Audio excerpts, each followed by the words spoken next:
Hi viewers, இன்னைக்கு நம்ம prawns 95 எப்படி செய்யறதுன்னு பார்க்கலாம். அதுக்கு முதல்ல மீடியம் சைஸ் இல்ல லார்ஜ் சைஸ் prawns நம்ம நல்லா க்ளீன் பண்ணி வாஷ் பண்ணி எடுத்துக்கலாம். இதுக்கு நம்ம தேவையான ஸ்பைசஸ் எல்லாம் ஒவ்வொண்ணா சேர்க்க ஆரம்பிக்கலாம். முதல்ல ஒரு 1.5 டீஸ்பூன் வெறும் மிளகாய்த்தூள் நம்ம குழம்புக்கு போடுவோம் இல்லையா, அந்த மிளகாய்த்தூளை இதோட சேர்த்துக்கலாம். அதோட ஒரு 1/4 டீஸ்பூன் மஞ்சள் பொடி சேர்த்துக்கலாம். 1.5 டீஸ்பூன் கார்ன்ஃப்ளவர், தேவையான அளவு உப்பும் இதோட சேர்த்துக்கலாம். இதோட 1 டீஸ்பூன் மிளகுத்தூள், 1 டீஸ்பூன் தனி மிளகாய்த்தூள். இது நமக்கு நல்லா கலர் கொடுக்கும் டிஷ்ஷுக்கு, அதுக்காக தனி மிளகாய்த்தூள் 1 டீஸ்பூன் சேர்த்துக்கலாம்.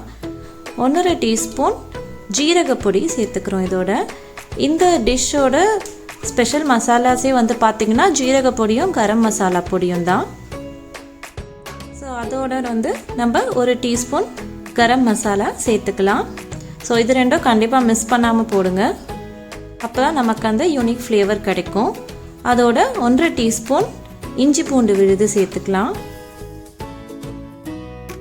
இப்போ நம்ம தேவையான மசாலாஸ்லாம் சேர்த்துட்டோம்.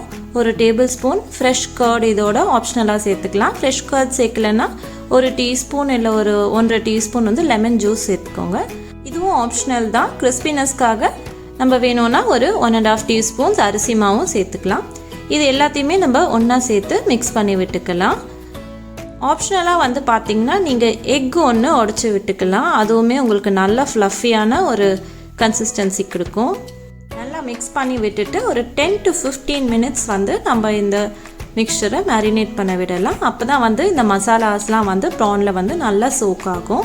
நமக்கு உள்ளுக்குள்ளேயும் இந்த டேஸ்ட் நல்லா இறங்கியிருக்கும். நல்லா மேரினேட் ஆனதும் இந்த ப்ரான்ஸை நம்ம ஒன்றா எடுத்து ஆயிலில் டீப் ஃப்ரை பண்ணிடலாம். எண்ணெய் நல்லா காஞ்சதும் ப்ரான்ஸை டீப் ஃப்ரை பண்ணுங்கள், அப்போ தான் எண்ணெய் இழுக்காமல் இருக்கும். அதே போல் டீப் ஃப்ரை பண்ணும்போது முதல்ல ஒரு பக்கம் நல்லா செவக்க விட்டுட்டு அதுக்கப்புறமா ப்ரான்ஸை திருப்பி விடுங்க. போட்டதும் நம்ம அடிக்கடி திருப்பி விட்டுட்டே இருந்தோம்னா அந்த மசாலாஸ்லாம் ப்ரான்ஸில் ஒட்டாமல் எண்ணெயில் பிரிஞ்சு வந்துடும். இப்போ பார்த்தீங்கன்னா ஒரு பக்கம் நல்லா செவந்துடுச்சு. ஸோ நான் திருப்பி விட்டுருக்கேன். இந்த பக்கமும் நல்லா செவந்தோடனே நம்ம ஆஃப் பண்ணிவிட்டு ப்ரான்ஸை எடுத்துடலாம். இந்த டிஷ்ஷை நம்ம ஸ்டார்டர் ஒரு சைட் டிஷ்ஷாக சாப்பிடலாம். இந்த டிஷ்ஷை நீங்கள் எல்லோரும் ட்ரை பண்ணிவிட்டு உங்களுக்கு எப்படி வந்துச்சுன்னு எங்களுக்கு கமெண்ட் பண்ணுங்கள். தேங்க்யூ.